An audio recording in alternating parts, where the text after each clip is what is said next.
Bonsoir à tous et là, c'est un plaisir de vous retrouver. J'espère bien que le week-end s'annonce très bien chez vous, chers téléspectateurs. Alors, de toute façon, le grand rendez-vous assure déjà une belle entame de ce week-end. Alors, les invités ce soir auront comme profil un naturaliste, un journaliste, maître danseur et puis un acteur de la mode. Pour les sujets, messieurs et dames, on se retrouve juste derrière la météo.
Alors, vous avez donc compris que demain matin, il fera donc beau à Cotonou et partout, d'ailleurs même au Bénin.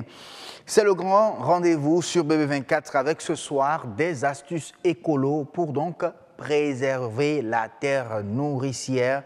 Rendez-vous sur Nature et Bien-être pour en parler. Presque la veille, je vais dire presque à la veille de la journée, presque le grand rendez-vous s'intéresse à la participation des femmes au développement des médias au Bénin. Femme, tu en es capable, nous dira tout à l'heure l'expert de ce jour. Et puis dimanche 29 avril 2018, ça fera 70 ans que le monde entier célèbre la danse. La danse, et donc le Bénin s'est mis également dans cette danse mondiale avec ses rythmes, bien évidemment. Alors donc, découvrez sur Horizon Culture tout à l'heure le programme de la célébration de la Journée internationale de la danse au Bénin. Il sera présenté, bien sûr, par le directeur de l'ensemble artistique et national. Dans notre salon de beauté, messieurs et dames, nous allons revenir sur les anciens styles qui sont donc revenus. Je dis, on va faire le retour. On va revenir sur le retour des anciens styles vestimentaires pour vous dire tout simplement que les jeunes s'y plaisent. Et ça, c'est vrai. Vous allez découvrir tout à l'heure, si vous êtes jeune et que vous nous suivez, vous allez découvrir tout à l'heure si ce que vous portez, si c'est nouveau, si c'est ancien. Vous allez vous rendre compte tout simplement de cela. Et puis le grand rendez-vous, vous le savez, cette édition, comme d'habitude, vous offre les news à 19h45. Ce sera avec Nadège Sani ce soir. Bonsoir Nadège. Bonsoir à vous, Assioum. On se retrouve tout à l'heure à 19h45 pour le développement du journal. Mais avant, dites-nous, quel sera le menu principal ? Merci à vous, Assioum. Au menu ce vendredi soir, l'éclairage des pièces, son importance et le choix du matériel électrique utilisé. En santé, notre spécialiste en nutrition va se prononcer sur le mélange des fruits. Selon les rumeurs, la salade de fruits pourrait avoir des conséquences sur la santé. Restez avec nous pour savoir si cette information véhiculée est vérifiée ou pas. En Turquie, les conducteurs de taxi sont réfractaires aux nouvelles technologies. Ils refutent l'utilisation de l'application Uber. Ah oui, ça c'est vrai. En tout cas, cette information concernant la salade de fruits, j'aimerais bien suivre ça tout à l'heure à 19h45 puisque je suis très un fan, un grand fan. Je consomme beaucoup, un grand consommateur de salade de fruits. Ah oui, si vous le savez, si vous en avez chez vous, vous pouvez nous en offrir, il n'y a pas de souci. On va y aller. Allez, donc en attendant de vous retrouver tout à l'heure à 19h45, Nadège, nous allons ouvrir les plateaux sur le grand rendez-vous Nature et Bien-être.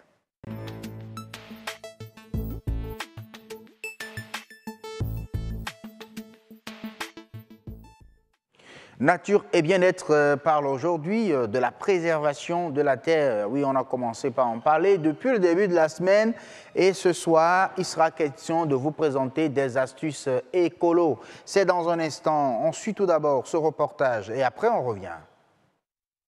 La terre, elle nous offre plusieurs avantages à travers ses attraits naturels, ses reliefs et ses écosystèmes. Cet ensemble est fourni gratuitement et reconnu par tous. Malheureusement, cette terre est aujourd'hui menacée du fait des activités humaines. Toutes les activités que nous posons tous les jours portent atteinte à la terre. On a fait de la monoculture. On a dégradé, on a décimé les forêts, on les a remplacées par un désert. Et on a mis en plus des pesticides et des engrais chimiques qui tuent toute la terre. Les micro-organismes qui sont contenus dans cette terre sont totalement tués. Lorsque vous mettez des pesticides et les nappes phréatiques sont polluées, c'est ça, vous pouvez être n'importe où. Vous n'avez pas demandé de manière incidente et involontaire, vous êtes détruit par cette pollution des eaux. Les animaux aussi en sont victimes. Tout le monde est victime de ça, que tu veuilles ou pas. Aujourd'hui, nous produisons assez de déchets, mais nous n'avons pas en retour une bonne politique de gestion de ces déchets, que ce soit les déchets solides ménagers, que ce soit les déchets électriques, que ce soit les déchets magnétiques, etc., etc. Nous n'arrivons pas à bien les gérer. Mais quand ces déchets ne sont pas bien gérés, nous sommes obligés de vivre le martyre. Mais ces hommes-là aujourd'hui, ils veulent accroître la productivité. Mais quand ils veulent accroître la productivité, ils veulent avoir un grand rendement. Mais ils disent pour avoir ce grand rendement, il faut qu'ils utilisent des produits chimiques. Mais ces produits chimiques, pour la plupart, sont des produits dangereux. Puisque si la planète est atteinte, ça veut dire que les éléments qui vivent sur la planète aussi sont atteints. Et les grands éléments qui seront atteints, c'est l'homme, c'est les espèces animales, c'est les espèces végétales et tout l'écosystème. Face à cette situation, l'homme doit prendre ses responsabilités et réfléchir aux défis liés à la préservation de l'environnement. Un changement de comportement s'impose. Nous devons cesser nos pratiques, ces pratiques-là, pour nous redonner la vie et pour que nos terres se portent bien. Nous devons retourner à une culture agricole sans pesticides et sans engrais chimiques de synthèse. Chaque fois que nous mettons des voies, nous devons mettre des arbres tout autour, dans les allées, dans les boulevards. Il faut construire des maisons en sorte que nous n'ayons pas besoin d'utiliser beaucoup d'électricité, beaucoup d'énergie fossile qui participent aussi à ces dégradations-là. Nous devons changer de comportement et réduire nos besoins de manière raisonnable. De petites astuces pour préserver la planète Terre, cette terre et ses écosystèmes qui nous soutiennent et nous nourrissent. La Journée internationale de la Terre rappelle que chacun doit agir pour la planète afin d'avancer dans la bonne direction. Produire sans engrais chimiques, c'est bien évidemment possible. Oui, c'est possible. Ne dites pas non, chers téléspectateurs. On revient en plateau avec M. Patrice Sabot. Il est naturaliste. Bien Bonsoir. Sûr. Bonsoir, Axiom. Merci de signer votre grand retour sur le plateau du Grand Rendez-vous. Merci infiniment. C'est un plaisir. Bonsoir, Amandine Aniabosso. Bonsoir à vous, Axiom Gaba. Alors, je le disais tout à l'heure que c'est tout à fait possible de produire sans des produits chimiques, tout simplement. Et ça, c'est pour préserver en réalité la terre. Voilà, bonsoir à vous, Assum Gaba. Vous l'avez dit, il est possible de cultiver aujourd'hui sans engrais chimiques, mais tout le monde est d'accord qu'aujourd'hui, la terre elle est en danger. Monsieur Sabo, les spécialistes affirment que la dégradation de la terre est irréversible. Est-ce que vous êtes du même avis? Qui sont ces spécialistes? Le seul spécialiste qui de la terre, c'est celui qui l'a créé, et c'est Dieu. Dieu l'a doté d'un mécanisme de régénération. C'est pour cela que, avant de créer l'homme, Dieu a d'abord créé la terre et tout ce qui s'y trouve. Et c'est au 6e jour qu'il a mené ce rebelle. Malheureusement, il ne le savait pas. Et l'homme est devenu rebelle. Sans l'homme, la terre va exister à perpétuité. C'est l'homme qui ne peut pas exister sans la terre. Et ces spécialistes, je ne sais pas sur quoi ils se basent. Ils ont étudié? Quelle étude? Ça, c'est des imaginations. La terre peut exister indéfiniment sans l'homme. La terre a la capacité de se régénérer. Vous avez l'exemple tous les jours. C'est pour ça qu'on appelle de jachère. On parle de jachère parce que les paysans ont expérimenté que lorsque nous nous mettons à travailler sur une terre pendant 10 ans, 20 ans, la terre s'épuise. Mais nous, lorsque nous la laissons au repos, la terre reprend. C'est l'aide de noblesse. Mais pendant que la terre est au repos, oui, on va manger. On va manger quoi? Les gens ont parlé de l'assolement et de la rotation. L'assolement, c'est ça. Vous avez une portion de terre, vous divisez la terre en plusieurs portions. On cultive ici aujourd'hui, demain on met ça au repos et on va ailleurs. C'est comme ça. Et les paysans le savaient depuis longtemps. Ce n'est pas ces chercheurs de bureau qui l'ont appris ça. Donc, ils savaient ça. Donc nous devons retourner à nos bonnes pratiques anciennes, endogènes, que les paysans utilisaient pour nous fournir de la Quelles sont ces bonnes pratiques? Je viens de parler de l'assolement. Oui. Il y a la jachère, il y a la rotation des cultures, il y a l'agroforesterie. Ça veut dire qu'on ne faisait pas la monoculture avant. On laissait les arbres en place et on produit ce qui est bon pour nous. C'est comme ça. Vous voyez donc, c'est ça. La culture étagée, c'est une méthode pour lutter contre les insectes de manière naturelle. Les gens savaient ça. Pourquoi aujourd'hui on dit, oui, nous avons des itinéraires techniques? Ceux qui disent ça, ils n'ont jamais été au champ pour mettre un cantine en place. Jamais. Ils sont, ça dit que, à la sorte de certaines personnes qui veulent vendre des choses et qui disent, oui, tu mets ceci, tu mets cela. Ils n'ont jamais mis ça. Vous voyez, donc c'est des salariés. Ces salariés, ils ont beau gagner 1 million de francs par mois, ils ne peuvent jamais mettre leur billet dans la bouche pour manger. Ils n'ont qu'à laisser nos paysans en paix. En fait, toutes ces techniques et ces paroles-là troublent la foi du paysan qui était déjà tranquille chez lui. Vous voyez, non? Donc c'est ce que Monsieur Sabo, la terre, elle est en danger et la solution, c'est l'homme. Quels sont alors les comportements à adopter pour renverser la tendance? On ne peut pas tuer les hommes. On va les maintenir et malgré eux, la terre va exister. Nous avons des conventions internationales qui protègent la terre. Il suffit que ces conventions soient respectées. À défaut de respecter les 10 commandements de Dieu, c'est difficile pour nous, non? Mais les conventions, c'est nous-mêmes qui nous sommes réunis pendant des années et ensemble on a dit on va faire ça. On vient au niveau national, on ne fait rien. Ici, au niveau national, nous avons aussi des lois et règlements. Pourquoi ne pas appliquer ces lois-là? La loi cadre a dit beaucoup de choses qu'on peut aller appliquer. Il y a aussi des conventions sur la biodiversité, les conventions sur le climat. Ils ont tout ça. Il y a aussi des conventions qui réglementent l'utilisation des pesticides, des métaux bizarres. Donc, il faut mettre en application toutes ces lois et tous ces règlements. Et là, la terre se portera mieux. Ceux qui ne respectent pas ces lois et conventions-là, il faut les sanctionner. Le Béninois est très dur d'oreille. Lorsqu'il voit la chicotte, il change de comportement. Il faut que les décideurs appliquent les lois. Vous avez vu la situation qui a eu lieu à Ouida. Moi, je n'ai pas encore lu le Conseil des ministres. Oui. Mais j'ai appris que depuis le mercredi dernier, le président Talon n'a pas organisé une cérémonie pour commémorer la journée de la terre qui a eu le 22 dernier. Mais il a posé un acte courageux et historique. Depuis plus de 40 ans, il y a une affaire à Roki à Ouida. C'est plus de 3300 hectares pendant 40 ans. Et il y a des terroristes qui sont là à s'en accaparer. Ça, c'est toute la surface de Ouida. Ce qui est bizarre, c'est-à-dire que lorsqu'on dit affaire à Ouida, il n'y a aucune limite. Tu es à Baou, il dit que c'est pour eux. Tu es à Tori, il dit que c'est pour eux. Tu es à Savi, il dit que c'est pour eux. Vous voyez?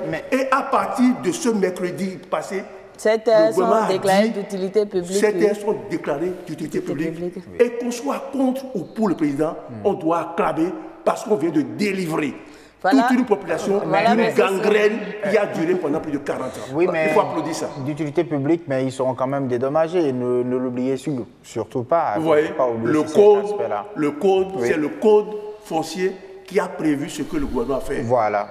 C'est ça qu'on dit. Le code peut être là et les gens vont fermer les yeux dessus. Vous voyez, non? Si on dit dédommagement, c'est l'État qui décide. Alors, nous parlons de la préservation de la terre, quelques astuces c'est aussi ça. Ce qu'il faut. C'est aussi ça. C'est aussi ça. Parce que c'est de l'accaparement, ça. C'est de l'accaparement qui a duré pendant 40 ans. Le gouvernement peut fermer les yeux sur ça, mais ça, il faut saluer l'affaire Ao. C'est pas fini. Il y a aussi une affaire qui est à Ao, qui s'appelle Marcos. On va y revenir. On parlera de tout ça là. Maintenant, après, quelques astuces écolo pour préserver la terre dont nous disposons. Voilà. Oui. Si vous demandez, vous posez la question, laissez-nous le temps de dire les choses. Les astuces écolo, nous en avons sous nos yeux ici qui marchent. Derrière vous ici à la place des Martyrs, regardez, on a vu déjà, c'est une forêt, c'est les arbres que les gens ont plantés à la place des Martyrs. Là. Vous voyez entre le tribunal et les 40 logements, regardez, il y a déjà des arbres qui sont là. Mais on n'a pas planté ces arbres-là aujourd'hui. Vous quittez Aïdjedo pour aller à Gbadjiro-Médé. Regardez ce qui se passe là. Allez à Porto-Novo. La forêt, le jardin des plantes de Porto-Novo a été planté. Ce n'est pas naturel. Donc, nous devons chaque fois poser ces actes-là et avoir la patience de suivre. On plante, on suit, on est patient et ça pousse. C'est comme on a un bébé.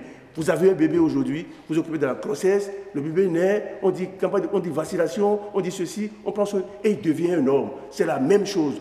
Commençons par poser les bons actes et on aura. Le président Kérékou a dit, nous allons commencer par faire la journée de l'arbre. C'est pour ça que la forêt de Baou est là aujourd'hui. C'est des initiatives. Lui-même s'y rend. Il prend des arbres. Demandez-leur où est le premier arbre que le président Kérékou a planté depuis 33 ans. C'est un outil, c'est-à-dire que c'est un objet de tourisme. Tout le monde ira voir ça. Et vous irez maintenant au Ghana pour demander la forêt à Bouri. Chaque président qui passe au Ghana va à Bouri, plante un arbre, il donne de l'argent pour qu'on s'occupe de ça et il met son nom. Allez voir ça là-bas. Pourquoi c'est si difficile pour nous? C'est comme si culturellement, on n'est pas préparé pour planter des arbres. C'est comme au village. Mais petit à petit, ça va rentrer dans les arbres. C'est comme au village, on a des ponts, on a des poulets, on a des moutons et on n'a jamais le réflexe de dire ils vont manger. On dit ils vont se débrouiller. C'est pour ça que vous avez les porcs sur les tas d'ordures, partout. C'est un mauvais comportement. Alors est-ce dit que vous êtes en train de demander que, par exemple, dans chaque arrondissement de nos communes, qu'on ait quand même des espaces verts, comme ça se passe dans les villes développées. On parle aujourd'hui de villes vertes et tout ça. Est-ce que c'est des astuces ou des techniques qui peuvent vraiment aider à préserver la terre? Exactement.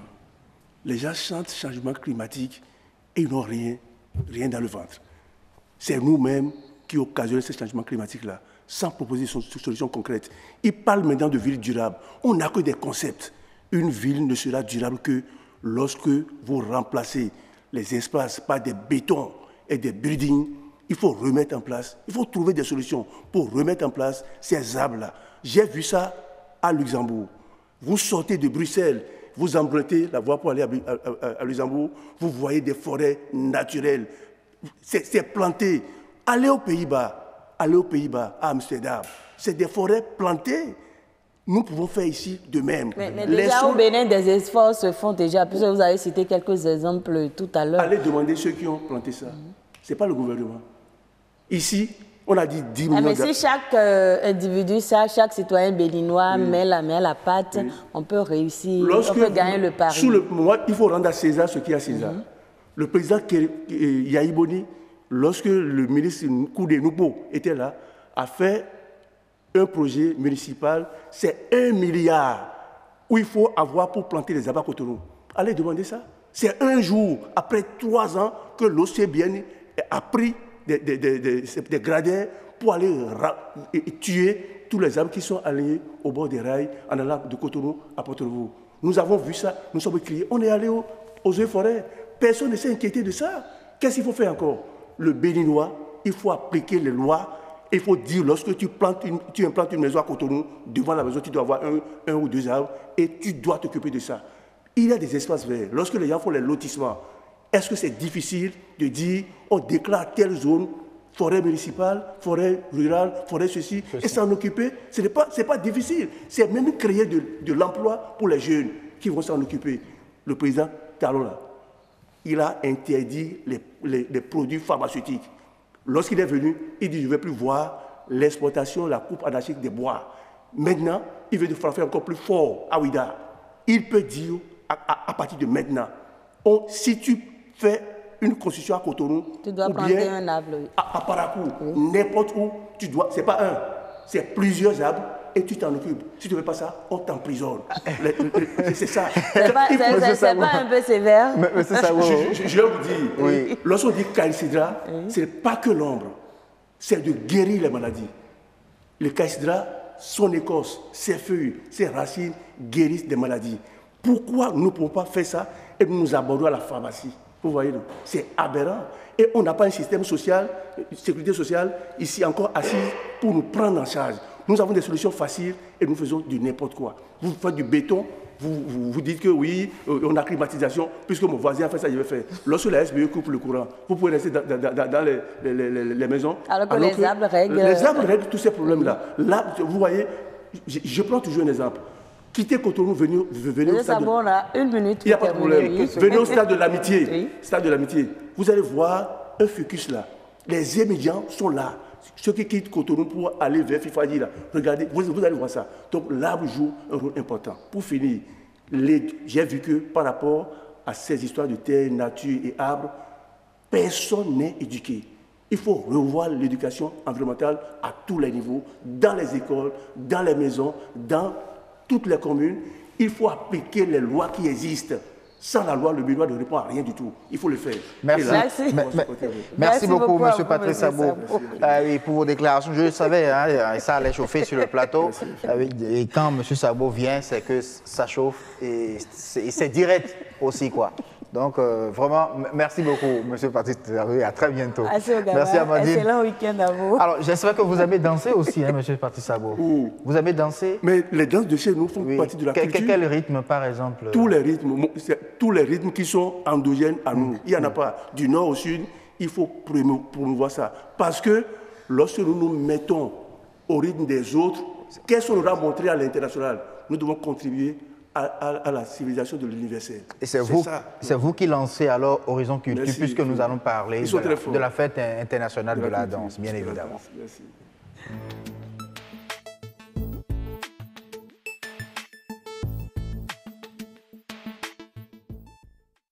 Bienvenue sur Horizon Culture. Ça parle aujourd'hui de la journée internationale de la danse. Il y a du menu pour vous au Bénin. Oui, je le disais que le Bénin également s'est mis dans cette danse internationale avec ses rythmes.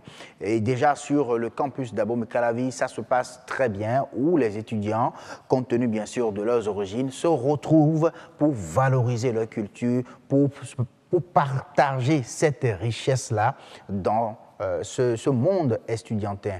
Regardez déjà ce reportage de Joe Erat.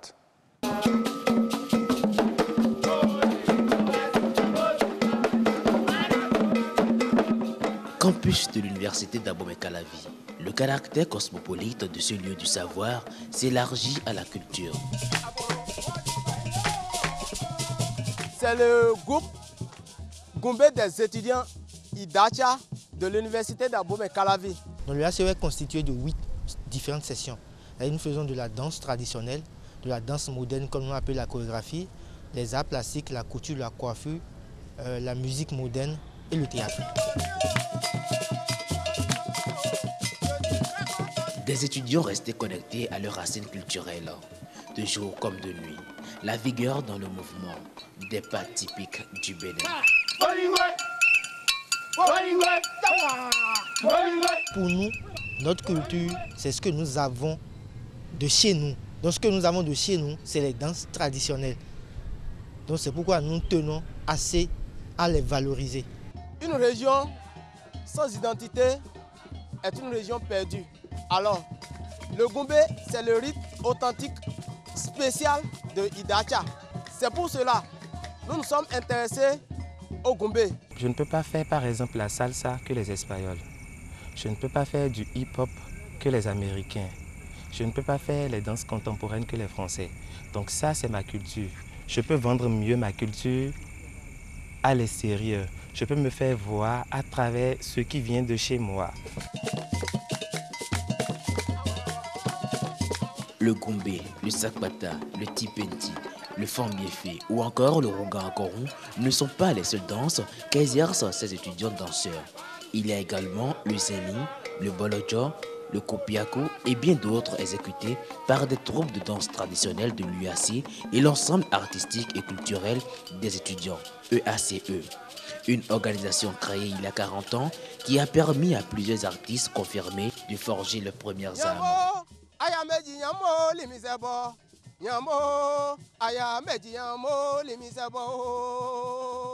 Il y a beaucoup de personnes que je peux oublier. L'actuel directeur du FITEB, Eric et Hector Rompé, c'est un produit fini de l'UACE. L'actuel directeur même du Ballet national, Marcel Zounon, c'est un produit fini de l'UACE. Kinza, il a fait l'UACE. Don Metok, il a fait ici. Eric Thompson, il a fait l'UACE.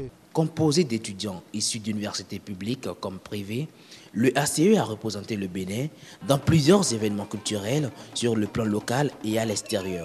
Pour la génération actuelle, le bon fonctionnement requiert davantage de moyens.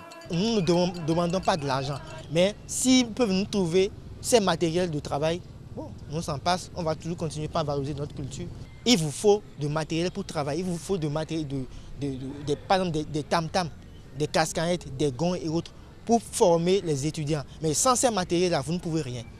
Dans un Bénin sans véritable école d'art, le ACE mérite de vivre encore pour une jeunesse connectée à ses racines culturelles et qui participe au développement du Bénin.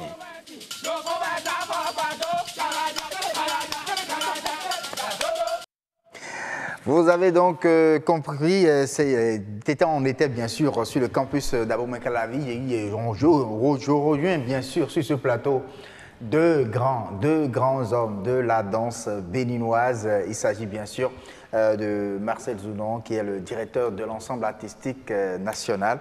Bonsoir, monsieur. Bonsoir. Merci d'être avec nous ce soir. Merci également à vous. Puisque la fête s'annonce très très belle, déjà même sur le plateau du grand rendez-vous de Horizon Culture et spécifiquement, je suis avec le Baobab, c'est comme ça on l'appelle désormais. Oui, Aladé Kofi Adolphe, bonsoir. Bonsoir. Le super joueur de Nambour se porte très bien. Correctement. Correctement.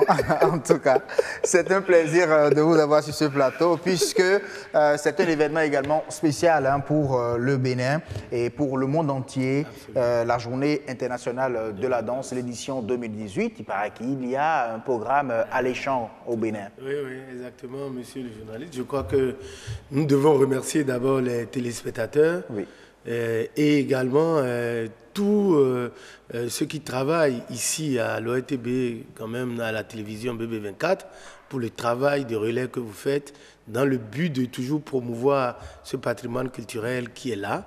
Et pour la journée internationale de la danse, il va falloir noter tout simplement que cela a été initié par le Conseil international de la danse qui est créé en 1973 à l'UNESCO. Et depuis 1982, les 29 avril ont été déclarés Journée internationale de la danse. Et depuis plus d'une dizaine d'années, le Bénin est rentré dans cette dynamique-là et célèbre tous les 29 avril la Journée internationale de la danse. Cette année, il n'y aura pas que les danses traditionnelles parce que nous avons dans le pays non seulement les danses traditionnelles, mais également des danses qui nous sont venues d'ailleurs, comme les danses pantomimes, les danses populaires, les danses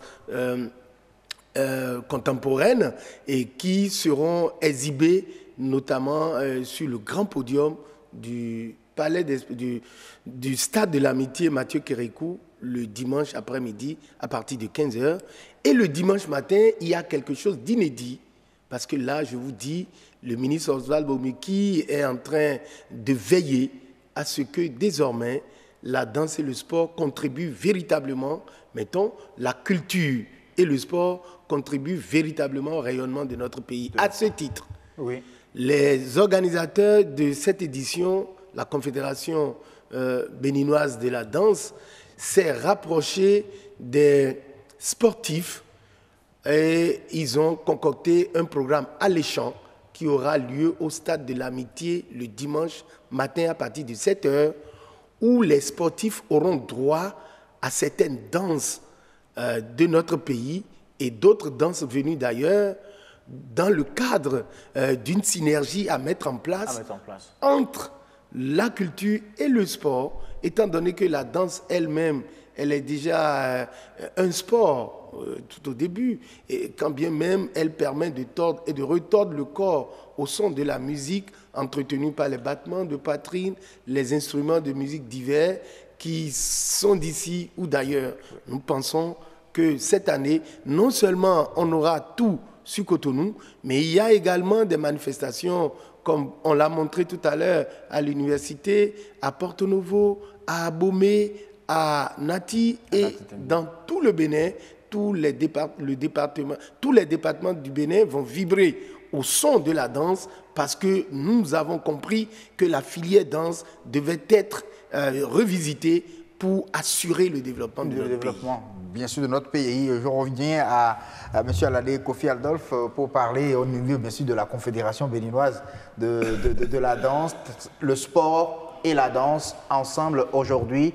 Est-ce que ce sera sous les rythmes traditionnels du Ça, Bénin? c'est sûr. Et vous savez aujourd'hui que notre ministère, aujourd'hui, c'est le ministère du Tourisme, la culture et sport. Oui. Et le dimanche matin à 7h, je vous assure, il faut être au stade. Le dimanche matin à 7h. Le dimanche matin.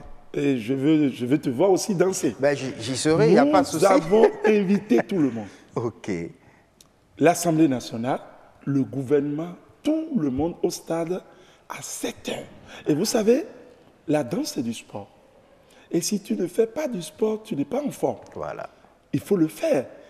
Et la danse, nous n'avons que ça à vendre. Vous avez entendu tout à l'heure par les étudiants. Les étudiants. Ils l'ont dit. On n'a que ça à vendre. Et chaque année, j'invite tout le monde, même les directeurs, partout, de danser une fois par an au moins. Au moins.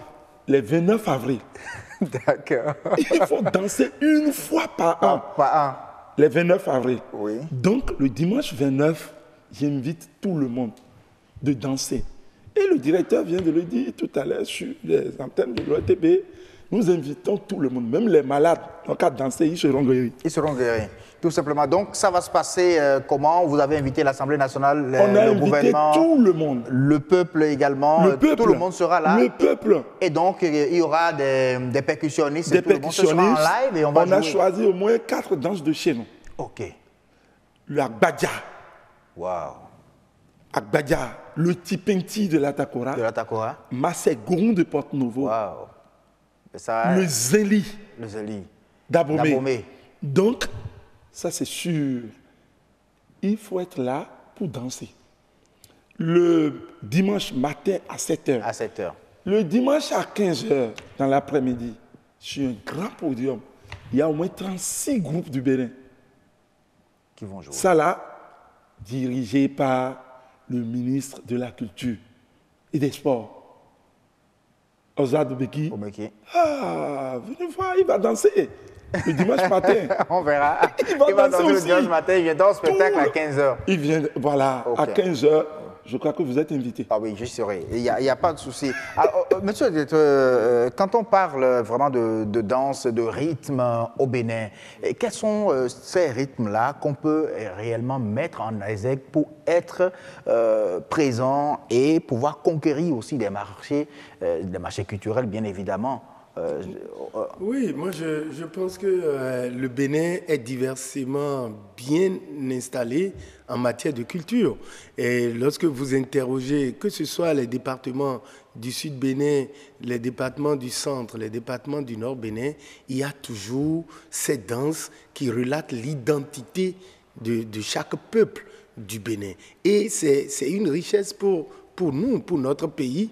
Et c'est en cela que, depuis que j'étais à l'université en dansant à l'EACE, comme ils l'ont dit, et lorsque le Bénin va dans une compétition de danse, vu la multitude et la diversité de nos expressions culturelles dansantes, le Bénin gagne toujours le premier prix. Ouais. Et quand vous allez au sud-est du Bénin, vous avez vu, on aura Agbadia, on aura les Bété, on aura toutes ces danses, Gogoon et tout. Et lorsque vous allez du côté du sud-est, vous avez le Bolodiol, le Kaka, le Masegoun, etc. Et vous êtes dans l'Atlantique, vous avez toutes ces danses rituelles, ces danses vaudou, ces panouroun et tout le reste. Vous allez directement vers le centre du Bénin, vous découvrez le Zeni, vous découvrez le Dogba, vous découvrez le Tchengoumé, vous découvrez le Toba, vous découvrez le Goumbé, etc. Et quand vous allez vers le nord-est, dans la Liborie et le Borgou, vous avez le Kiarou, le Teke, le Sensenou, la Guida Fokpe, etc. Et quand vous allez du côté du sud, du nord-est, du nord-ouest, vous avez le Tipenti, vous avez Idjombe, vous avez toutes ces danses qui font la fierté de notre pays. Et en cela, le Bénin est riche de son patrimoine culturel et comme on le dit souvent, il faut de la volonté politique parce que maintenant, franchement, c'est parti et nous sommes totalement en phase avec l'actuel ministre en charge du département de la culture, que quelque chose va bouger. Quelque chose va bouger parce que à travers même son programme qu'il a exhibé le 21 février dernier à l'hôtel Golden Tulip sur la stratégie de relance du secteur des arts et de la culture, je crois que ce monsieur... Il y aura des créations. Il y aura beaucoup de créations pour valoriser notre patrimoine et il n'est pas resté que sur la danse. Le théâtre, la mode, la musique, la polyphonie, le livre, tous ces domaines-là, les arts plastiques, tous les domaines de la culture seront revisités pour mieux vendre la destination. La destination Bénin. Alors, M. Ladi Kofi Adolphe, expert en danse, ça, il faut le dire, tout le monde vous le reconnaît déjà. Comment faire le passage de témoin? Parce qu'on a vu les étudiants tout à l'heure à l'université d'Abomey-Calavi qui s'essayent comme vous avez eu à le faire vous aussi. Mais aujourd'hui, on se dit, la jeune génération, comment est-ce qu'il faut passer le témoin à la jeune génération? La relève aujourd'hui est assurée. Je vous le jure. C'est sincère. Je suis vraiment sincère. La relève est assurée. D'abord, nous avons des groupes privés.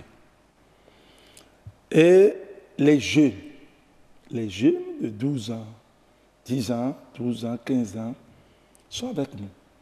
Et il y a le programme de talent.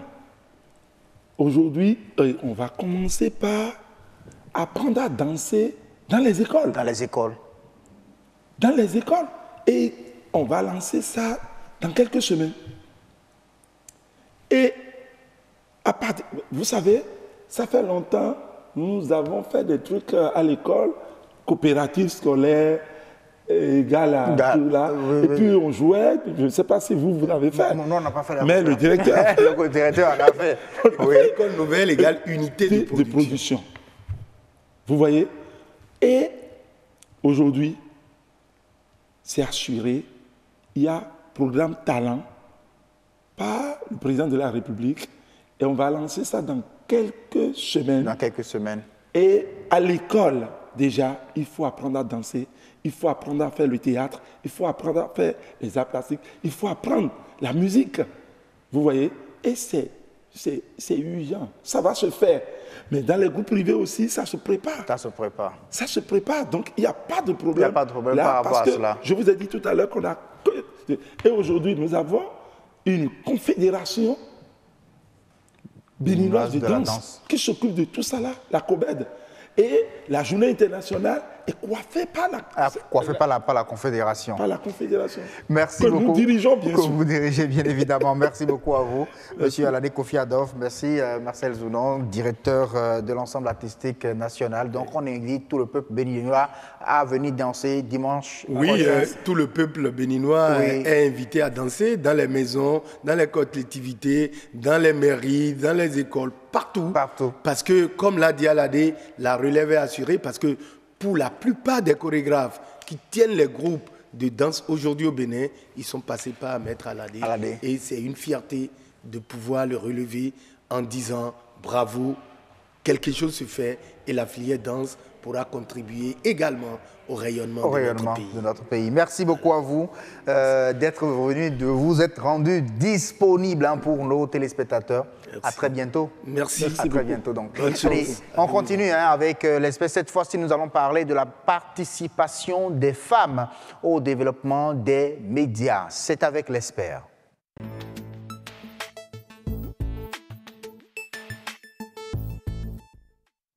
Oui, et nous sommes presque à la veille de la célébration de la journée des médias et le grand rendez-vous s'intéresse aujourd'hui à la participation des femmes au développement des médias. C'est ce que fait d'ailleurs le journal le Révélateur, bien sûr, en impliquant bien sûr les femmes dans le développement des médias. Alors, Wilfried Noué, bonsoir. Bonsoir, monsieur le journal.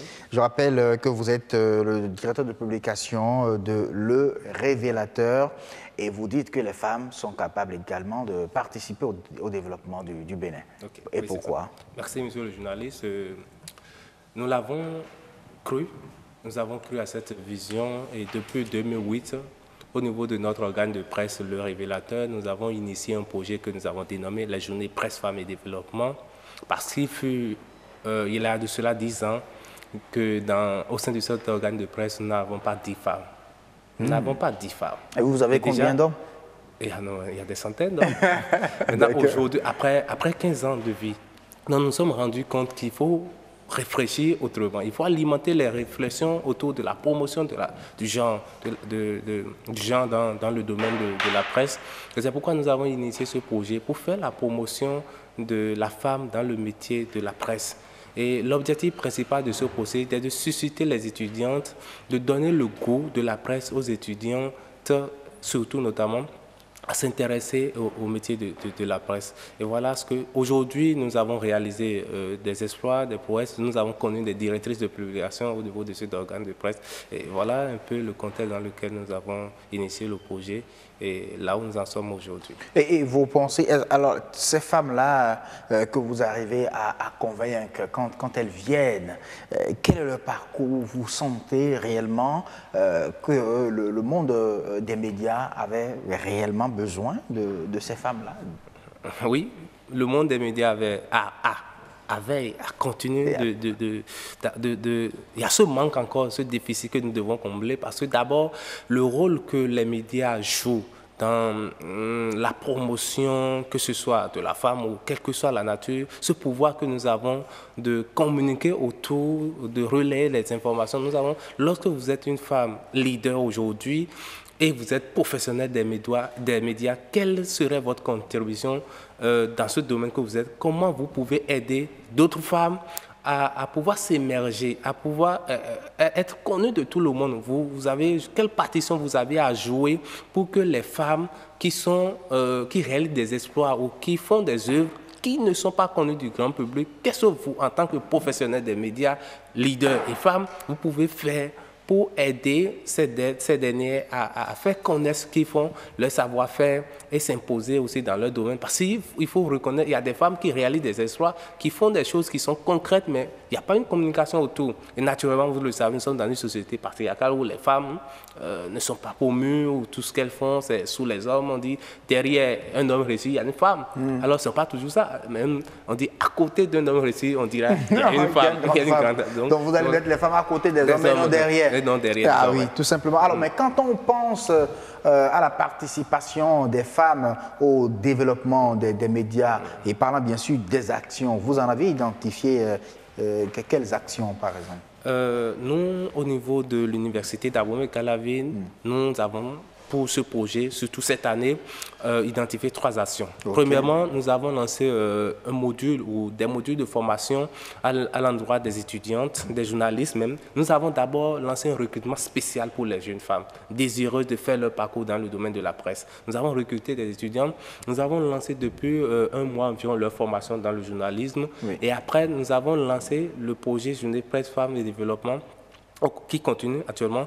Et nous avons identifié des thématiques relatives à l'émancipation de la femme, des thématiques relatives à la gestion des projets, à la rédaction des projets. Oui. Et actuellement, même là où je suis actuellement, il y a un module de formation qui est en train d'être développé au profit de ces derniers. Et après, nous avons d'autres activités. La deuxième qui concerne surtout comment rédiger un projet de société, comment rédiger un projet d'entreprise. On reste sur le plateau entre journalistes pour suivre le journal de Nadège Sani puisqu'il est 19h45 sur le grand rendez-vous.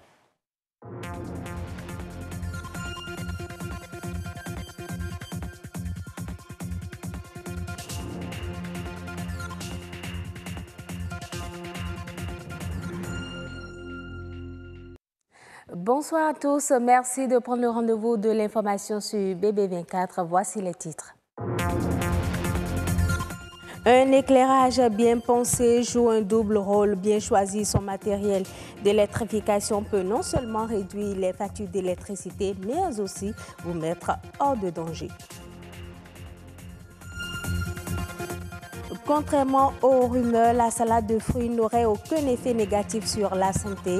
Seule précaution à prendre, éviter de mélanger les fruits auxquels notre organisme est allergique. À suivre les conseils du nutritionniste. La croissance fulgurante de l'application Uber oppose les conducteurs de taxi d'Istanbul. Les associations de taxi non favorables à la modernisation ont saisi les tribunaux pour réclamer l'interdiction pure et simple de l'application. Plusieurs raisons peuvent expliquer l'éclairage d'une pièce. Soit il est fait à des fins décoratives, soit pour chasser l'obscurité. Dans l'un ou l'autre des cas, il est important de veiller aux équipements ainsi qu'à leur installation. Dans ce reportage que vous allez suivre, Benol Djogbe et Ossiane Amoussou reviennent sur l'importance de la qualité des équipements électriques. Un reportage présenté par Assioum Kaba. Des ampoules électriques éclairent cette salle. Pourtant, elles présentent des zones d'ombre par endroits. Des bâtiments entiers mal éclairés, on en rencontre bien souvent, un défaut généralement imputé au non-respect des normes d'éclairage. En matière de lumière et d'éclairage, les fils qui sont recommandés, souvent les 1,5. Le 1,5 qui est de marque de bonnes marques quand même. Puis ça, il y a plusieurs marques de fils sur le marché, mais le minimum, il faut prendre la marque Sénégal, qui est le fil le plus, qui a un peu plus de confiance. En dehors de ça, je crois que vous pouvez aussi utiliser les 2,5, mais dans ces cas-là, c'est souvent les lampes de jardin, c'est-à-dire les projecteurs qui demandent plus d'énergie. En ce moment, vous pouvez utiliser les 2,5. Mais si c'est les éclairages dans la pièce, simplement, bon, c'est les 1,5 qui est recommandé. Le mauvais éclairage d'un bâtiment est préjudiciable à la santé et à la sécurité de ses occupants. Pour éviter des cas d'incendie, par exemple, des dispositions indispensables sont à prendre. Si vous avez dans la maison une douzaine d'ampoules, sachez que vous aurez au moins 3 disjoncteurs dans votre coffret pour pouvoir séparer cette ligne-là. Parce que si vous dépassez le nombre d'ampoules qu'il faut sur une ligne, ça va surchauffer le fil et qu'il y aura incendie. Pour faire économie à l'énergie aussi, d'abord, il ne faut pas allumer une lampe et laisser sans l'avoir utilisée. Si vous n'avez pas besoin de l'éclairage, vous devrez éteindre une lampe en temps normal. La lumière est d'une nécessité incontournable dans les bâtiments. Elle s'inscrit au rang des priorités. Éclairer son bâtiment avec des équipements adéquats est bien, mais respecter les normes et règles de leur installation serait encore mieux. On connaît tous le célèbre slogan prôné par les nutritionnistes et médecins « Manger 5 fruits par jour pour diversifier et équilibrer notre alimentation ». Peut-on alors consommer en une journée différentes variétés de fruits? Car selon les informations lues sur Internet, le mélange de fruits causerait de graves maladies chez les adultes et la mort chez les enfants. Ce reportage de Kessia Zizisou, présenté par Patrick Adjagboudjou, nous édifie et nous en dit long.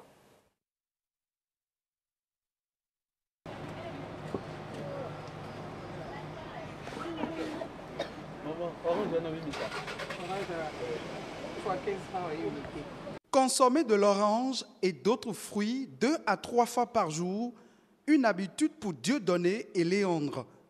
Entre le déjeuner et le dîner, ils ne ratent pas l'occasion de s'arrêter devant une vendeuse de fruits.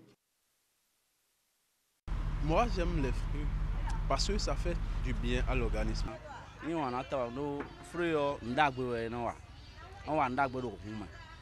Un geste simple qui serait sans danger pour l'organisme, à en croire ces amoureux qui consomment sans limite plusieurs variétés de fruits. Salade de fruits, au contraire, non les Nous mélangeons les fruits et ça fait du bien à notre organisme. Pendant que certains en raffolent, d'autres se résignent. Ceci pour des raisons bien précises.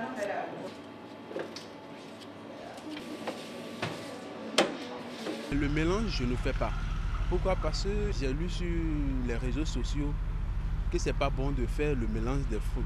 J'aime les fruits, mais je ne fais pas le mélange parce que j'ai vu sur le réseau social, disons que c'est pas bien de mélanger les fruits. Bon, et j'ai fait les recherches moi aussi.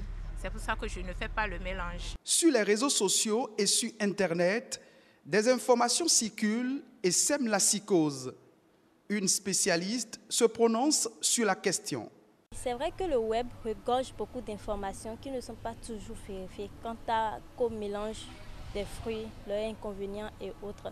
Moi, par exemple, je prends des mélanges de fruits, des salades de fruits, mais je n'ai pas encore eu un problème dû à ça. C'est pourquoi je dis que ça dépend du type d'organisme de l'individu. Il faut que cet individu arrive à identifier les malaises dus à un certain mélange, que ce ne soit pas seulement des fruits, mais d'autres aliments, et qu'il aille voir un spécialiste pour l'aider à mieux prendre en charge. La faible consommation de fruits et légumes figure parmi les 10 principaux facteurs de risque de mortalité selon les données factuelles présentées dans le rapport sur la santé dans le monde en 2002. Jusqu'à 1,7 million de vies pourraient être épargnées chaque année lorsqu'une quantité suffisante de fruits et légumes est consommée au niveau mondial. Les fruits sont essentiels à un régime alimentaire équilibré. Faire des mélanges ne constituerait pas a priori un risque pour l'organisme humain. Mais il est tout de même recommandé de faire attention aux fruits consommés selon son organisme. Kifuli Dossou et Moufouli Bello, 2 créateurs d'œuvres de l'esprit. Le premier est un sculpteur et la seconde artiste plasticienne. Leurs chefs-d'œuvre ont été portés à la connaissance du public ce mardi. C'est à travers une exposition qui a eu lieu à la résidence de l'ambassadeur de l'Union européenne, Ramatou Lawani Herman Amigan. Des toiles qui s'expriment et qui suggèrent.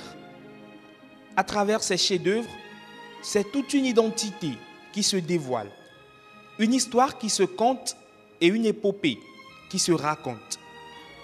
Une collection de Moufouli Bello, une jeune artiste qui, du bout de ses pinceaux, dévoile une autre image de la féminité noire africaine, sa force et sa vulnérabilité, bien loin des clichés. J'ai appelé cette œuvre Ikoko. Ikoko en yoruba qui veut dire secret. C'est pour parler de toutes ces femmes qui sont à des endroits, à des postes clés dans les communautés secrètes traditionnelles africaines. Mais on ne sait pas que c'est elles. Son alter ego de la soirée lui travaille le bois, Kifuli Dossou, fils de sculpteur, devenu lui aussi professionnel du bois taillé. sculpte des masques Guélédé. Ses œuvres, fruits de son inspiration et de sa vision du monde, portent sur des questions existentielles. Avec tout ce qui se passe de nos jours, on se demande si le mal n'emporte pas sur le bien. Cette œuvre est donc une interrogation à l'endroit de tous. Autour d'un cocktail, entre deux conversations, on est admiratif du grand art. Un sentiment d'unanimisme se dégage au sein de ce public cosmopolite. Je suis très impressionné par la richesse autour de la création de ces artistes qui nous ont exposé de magnifiques tableaux. Et cela me donne l'impression d'être chez moi en Haïti en découvrant, disons, la richesse de ces artistes qui nous ont exposé ces magnifiques œuvres. Je suis vraiment épaté par le travail. Déjà, je retrouve ce brassage culturel. Et il y a déjà les traits, je suis attiré par les tresses, les motifs et aussi les symboles des rois qu'on remarque déjà aisément sur les toiles de Moufouli. Ça nous rapproche un peu de notre culture, de notre tradition. Et quand je vois un peu le travail de Kifo lui aussi, qui me rappelle aussi le Guélédé, les masques Guélédé, qui nous renvoient toujours dans cette culture et qui n'est pas forcément réservée à un village, mais toute l'Afrique. Avec l'exposition des œuvres de ces deux artistes béninois, organisée par la délégation de l'Union européenne, c'est le patrimoine culturel du Bénin qui est mis en valeur. Ici, dans ces lieux, les mots cèdent place à l'émotion condensée dans ces œuvres d'art. En Turquie, la technologie et ses avancées ne sont pas acceptées, ou du moins par l'entièreté de la population dans le secteur du transport. Les conducteurs de taxi se rallient ou vont contre une initiative américaine, l'application Uber. Reportage. Ils ont longtemps joui d'un monopole incontestable. Les taxis turcs, aussi critiqués qu'indispensables, se retrouvent aujourd'hui sur la sellette avec l'arrivée de l'application Uber. Cette application séduit de plus en plus les jeunes hommes et femmes, rassurés par la traçabilité qu'elle offre aux clients. Elle permet également aux conducteurs de taxi de contrôler les rentrées et sorties de gains, une sorte d'autonomie. J'ai travaillé pendant 15 ans en tant que chauffeur de taxi. Puis j'ai compris que même en conduisant 150 ans, je ne pourrais jamais posséder mon affaire. Uber est alors apparu et présentait de nouvelles opportunités. J'ai commencé à travailler, je suis désormais mon propre patron et je paye mes taxes. Mais l'avènement de cette nouvelle technologie d'origine américaine qui se voulait source de développement a fini par créer deux camps bien distincts au sein des conducteurs de taxi. La tension entre chauffeurs monte dans la rue, dégénérant parfois. Il y avait d'abord une personne qui m'a barré la route. Puis, il m'a menacé en me disant que je ne pouvais pas prendre de passagers. J'ai répondu que je ne faisais que mon travail. Puis, il a commencé à m'insulter en me disant que je ne pouvais pas. Je suis alors descendu du véhicule et sans que je ne comprenne ce qui m'arrive, une dizaine de personnes soudain sont apparues et m'ont agressé. Ils volent notre gagne-pain et nos emplois. Nos affaires sont en chute. La valeur de nos licences sont en train de fondre. Pour toutes ces raisons, on refuse qu'ils puissent travailler. Des associations de taxis ont saisi les tribunaux pour réclamer l'interdiction pure et simple d'Uber à Istanbul. Franchement, ils gagnent de l'argent illégalement. Aujourd'hui, la valeur de notre licence est d'environ 1,5 million de livres turcs. Eux, ils achètent des véhicules à 80 ou 100 000 livres turcs. De belles voitures avec lesquelles ils font plus de courses que nous. Et en plus, ils ne déclarent rien. Vraiment, ce sont des pirates. L'implantation d'Uber en Turquie remonte à seulement 3 ans et est en pleine expansion avec déjà 8000 chauffeurs à Istanbul. Ces tensions dans le pays sont une épine de plus dans le pied de l'entreprise américaine confrontée à des scandales dans plusieurs pays, notamment la menace d'un retrait de sa licence. Merci pour votre aimable attention. Passez un agréable week-end en compagnie de nos programmes. Merci beaucoup à vous, Nadège Sani. Bon week-end à vous également. Grand rendez-vous mercredi à 19h45 avec vous pour le journal. Retour en plateau avec Wilfried Noué, directeur de publication de Le Révélateur. Alors, vous citiez, entre autres actions, par rapport donc à votre activité telle que l'opération Presse pour tous. Vous avez parlé de la formation de 100 étudiants qui aspirent bien sûr au journalisme. Revenons déjà à l'opération Presse pour tous. En quoi consiste-t-elle? Ok, merci monsieur le journaliste. Cette opération que nous avons lancée depuis le 1er mars a permis à notre journal de lancer un appel de recrutement au profit des étudiants comme étudiants qui désirent faire carrière dans le métier du journalisme. Donc nous avons lancé ce recrutement qui nous a permis de recruter 100 jeunes, dames comme hommes, pour les faire former dans le domaine de la presse. Donc nous avons offert cette opportunité à tous les étudiants qui ont envie de faire leur parcours, mais qui n'ont pas l'argent ou les moyens nécessaires pour payer les frais de scolarité dans les écoles de renom pour suivre la formation. Donc cette opération nous a permis de recruter plus d'hommes, plus de femmes du moins que d'hommes, parce que nous avons priorisé les femmes dans le cadre, en prélude à l'exécution de ce projet. De ce projet. Journée Presse Femmes et Développement. Donc vous avez parlé de l'opération Presse pour tous. Après ça, il y a également la formation de 100 étudiants qui aspirent au journalisme. Il y a quelle différence entre les deux opérations? La première nous a permis d'abord de recruter des aspirants, des nouveaux. Maintenant, la formation, nous avions des journalistes qui sont déjà là et qui nous aidaient. Donc, nous avons les aspirantes que nous avons recrutées et les journalistes qui sont formés sur les thématiques relatives au développement de la femme. Il y a aussi des thématiques que nous avons identifiées pour la presse, les notions BABA de la presse, du journalisme. Nous les avons essayées et je crois que ça, là, c'est durant toute l'année journalistique que nous avons chez nous.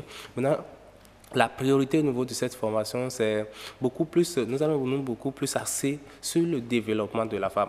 Et ce développement de la femme que nous recherchons, c'est le développement de l'étudiante qui va contribuer demain à l'émancipation de la gente féminine une fois dans le métier de la presse. Parce que nous voulons partir de l'université, de la base de micro pour dire, nous allons prendre la question de développement de la femme, au développement des métiers, par la contribution de l'apport, je dirais, des femmes leaders qui ont pu s'imposer dans le domaine de la presse.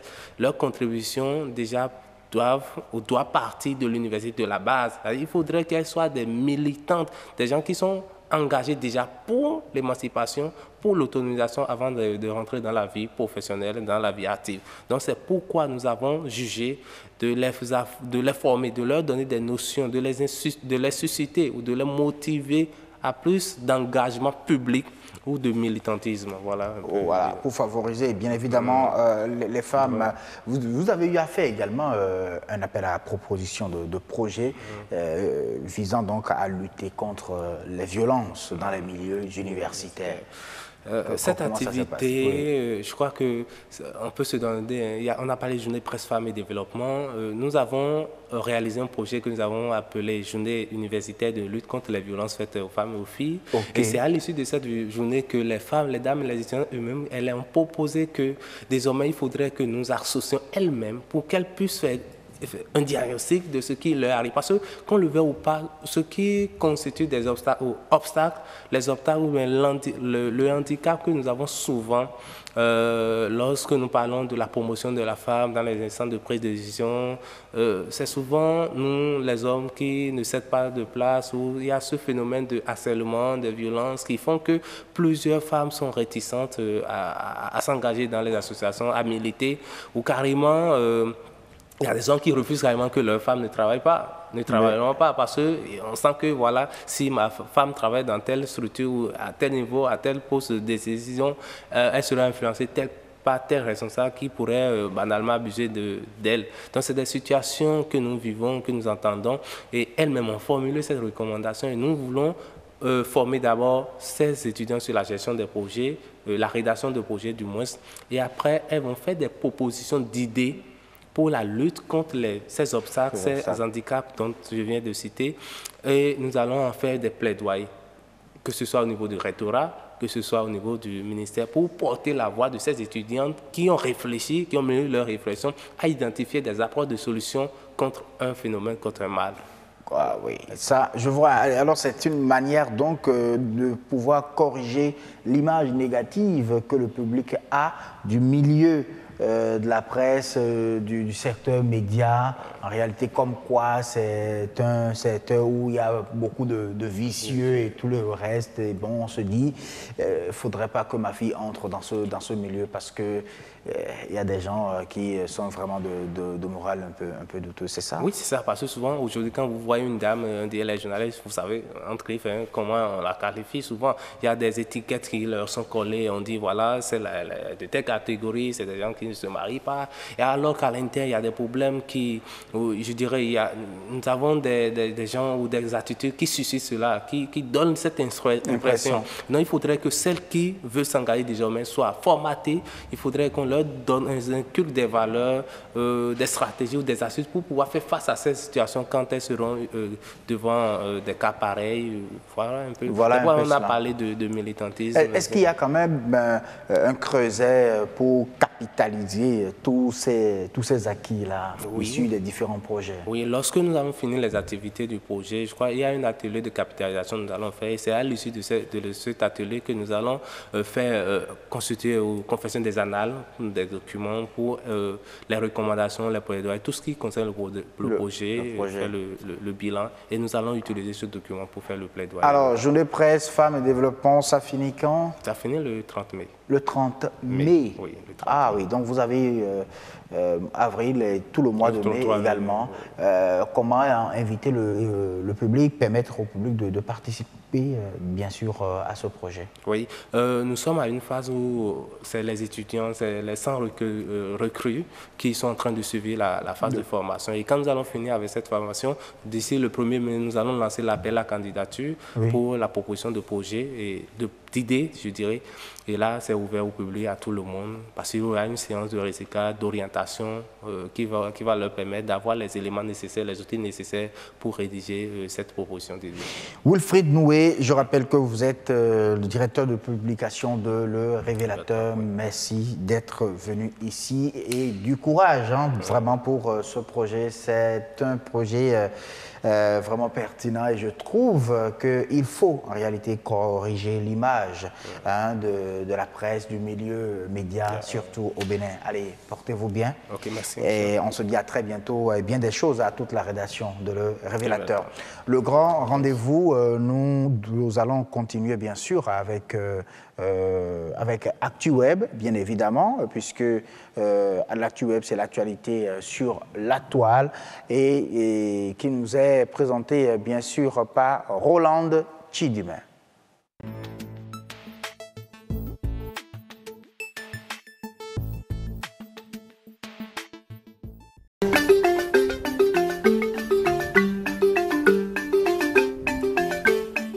Amis de la revue du web, bonsoir. Démarrons la revue par cette nouvelle. Au Bénin, un projet de tourisme mémoriel sur l'esclavage va voir le jour. Aouida a publié ce matin RFI. Le Bénin, premier site de départ de l'ancienne côte des esclaves, d'où sont partis près de 2 millions de captifs sur 3 siècles. Aujourd'hui, le gouvernement de Patrice Talon a de grands projets de tourisme mémoriel pour compléter ce qui existe. Prolongée, réaménagée, la route de l'esclave devrait devenir un lieu de pèlerinage. À Ouida, la nouveauté, c'est une marina avec la réplique d'un bateau négrier. On pourra le visiter. Ce bateau va permettre de rentrer dans le ventre du monstre quelque part et de raconter comment c'était dans la traversée. Les afro-descendants le savent beaucoup par le cinéma, par leurs propres recherches. Les Africains ne sont pas toujours conscients de cet enfer, explique José Plia, directeur de l'Agence nationale pour la promotion des patrimoines et le développement du tourisme. Dans les terres à Alada, un musée devrait raconter 3 siècles de traite, mais aussi les origines des captifs, origines que cherchent à connaître les afro-descendants. Un musée pour parler aussi de la résistance à la traite. Un comité scientifique est chargé de valider les faits. L'esclavage reste un sujet sensible, comme l'explique l'historien Berlamine Kolo. Je cite, « Pendant cette période précoloniale, à chaque groupe socio-culturel de notre pays, il y a eu des vendeurs et des vendus selon l'évolution de l'histoire. C'est ça la sensibilité que nous avons encore aujourd'hui. Donc, c'est cette sensibilité que nous devons sauvegarder, mais tout en évitant d'en faire un spectacle. » Fin de citation. Les premiers équipements devraient être prêts courant 2019. Toujours au Bénin, le financement de la recherche à l'université d'Abomey-Calavi préoccupe le professeur Léon Biobigou. C'est une information de la Nouvelle Tribune. Le professeur Léon Biobigou, enseignant à l'université d'Abomey-Calavi, a été reçu le mardi dernier au cabinet du président de l'Assemblée nationale. Au terme de l'audience, le professeur se confie à la presse parlementaire. Pour lui, le Bénin se situe à un niveau de 0,3% de recherche. C'est pour cette raison que l'hôte du président Mbedji a dit qu'il faut que le Bénin respecte la déclaration de Dakar. Pour le professeur, en 2015, avec la déclaration de Dakar, il a été retenu que les pays africains devront pouvoir financer la recherche dans les universités à hauteur de 1% du produit intérieur brut et 5% à l'horizon 2025. À la date d'aujourd'hui, il n'y a que l'Afrique du Sud, le Malawi et l'Ouganda qui ont respecté ce taux de 1% sur l'ensemble des pays africains. Notre pays, le Bénin, se situe à un niveau de 0,3% de financement de la recherche. C'est pourquoi il souhaite devant le président de l'Assemblée nationale qu'il va falloir que le Bénin puisse respecter la déclaration de Dakar. Le deuxième dossier évoqué est celui de l'autonomisation des universités où il a indiqué les conflits d'attribution dans la gestion administrative et académique des universités publiques. Il suggère à l'Assemblée nationale de doter le Bénin d'une loi en la matière. Hors du Bénin pour finir, cette actualité avec l'Union européenne qui interdit 3 néonicotinoïdes, des pesticides dangereux pour les abeilles. C'est France 24 qui nous apporte l'information. Considérés comme dangereux pour les abeilles, 3 néonicotinoïdes vont être totalement interdits dans l'Union européenne après le vote vendredi d'une majorité d'États membres. Ces substances qui s'attaquent au système nerveux des insectes étaient en suspens depuis 2013 après une première évaluation négative par l'Agence européenne pour la sécurité des aliments. Fin de cette revue, à lundi prochain.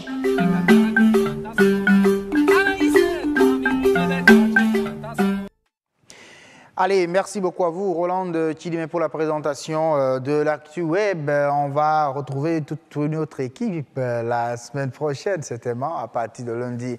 Mais en attendant, on va jeter un second coup d'œil sur le tableau des prévisions météo avant de partir.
Allez, merci beaucoup à tous d'avoir été au grand rendez-vous tout au long de cette semaine. Passez donc un très bon week-end en compagnie, bien sûr, des programmes de BB24 et retrouvez-nous déjà à partir de lundi pour 5 autres grands rendez-vous. Ciao.